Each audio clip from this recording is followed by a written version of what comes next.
Здравейте, ютубъри! Значи ще говоря относно снимането ми. Да ви кажа, мисля да започвам да снимам в YouTube, да качвам клипове. Който иска да погледне старите ми клипове в VBOX, тогава там качвах. Викител 0 се пиша.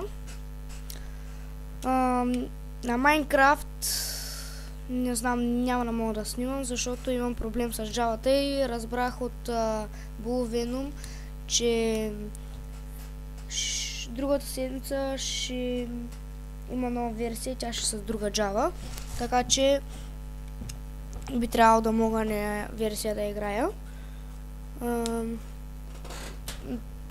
Почти всички програми, поне които аз знам, не мога да обработвам клипове с тях.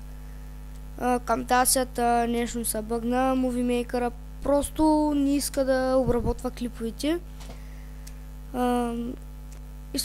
И като искам да снимам примерно на Samp и да си сложа музика, нали трябва програмки, пък аз нямам.